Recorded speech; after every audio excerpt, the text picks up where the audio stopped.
Tenho a intenção de explicar, de apresentar as atividades que eu propus para os terceiros anos do ensino médio da Escola Porfírio, terceiro GHI. A primeira atividade eu propus para que os alunos não dependessem da internet, né? Eu pedi para que eles conversassem com seus pais e amigos, pelo menos dois, sobre as suas experiências em instituições do Estado moderno. E aí eu dou alguns exemplos aqui, mas podem ser outros, né?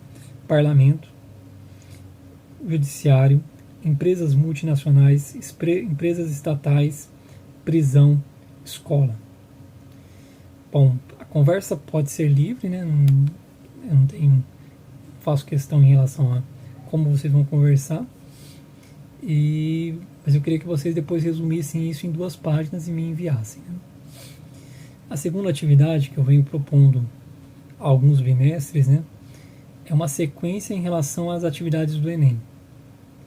Ou melhor, uma sequência de sugestão de como resolver uma questão do tipo das questões do Enem, de múltipla escolha, né?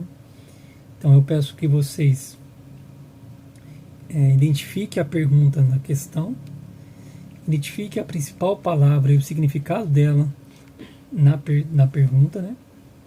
Escreva o que o enunciado diz acerca da pergunta. Depois procure as palavras que você não conhece. E por fim, né? Isso é mais difícil, né? Eu não estou cobrando de vocês isso, porque a gente não teve praticamente aula, né?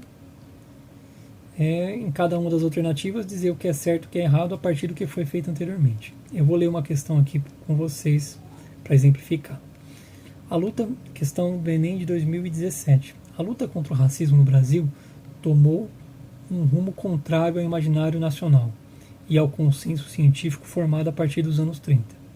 Por um lado, o movimento negro unificado, assim como as demais organizações negras, priorizaram em suas lutas a desmistificação do credo da democracia racial, negando o caráter cordial das relações sociais e afirmando que, no Brasil, o racismo está estranhado nas relações sociais.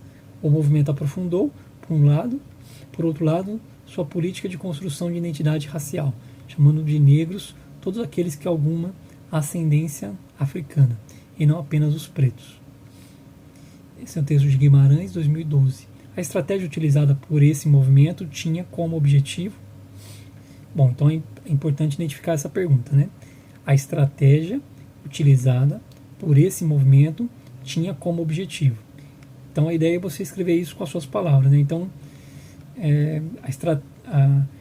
o modo como o movimento negro, ele está perguntando sobre o objetivo que o movimento negro tinha ao criar uma estratégia, né?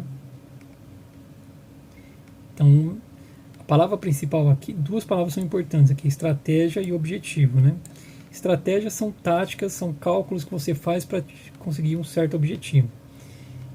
E o objetivo é aquilo que você visa, né? Aquilo que você quer, né? Então, o movimento negro pensou algo para poder atingir determinadas coisas, né? Então, o que o texto fala sobre isso? Bom, o objetivo do movimento negro era lutar contra o racismo, né? E qual foi a estratégia, né? Primeiro, desmentir a questão da democracia racial, né? Que no Brasil todas as raças convivem pacificamente, né? E outra, de criar uma identidade entre os negros, que é aqueles que têm descendência negra. Eu, por exemplo, eu não sou preto, mas eu tenho descendência negra, né? Então aí agora a gente vai para as alternativas e entender quais alternativas ele está construindo, né? Então a estratégia utilizada pelo movimento tinha como objetivo eliminar os privilégios de classe. Não me parece que é o caso, né? O objetivo dele não é esse. Alterar injustiças econômicas? Bom, ele não diz nada sobre a economia aqui. Combater as discriminações étnicas? Parece que é o caso, né? Identificar preconceitos religiosos? Não, ele não fala nada sobre preconceitos religiosos. Parece que é combater discriminações étnicas. O que são discriminações étnicas? Grupos que têm uma origem comum que discrimina outros grupos que também têm uma origem comum, né? No caso aqui, os descendentes de europeus, portugueses, discriminam os africanos e indígenas de descendência africana. Eu acho que é isso que a questão tá propondo, tá?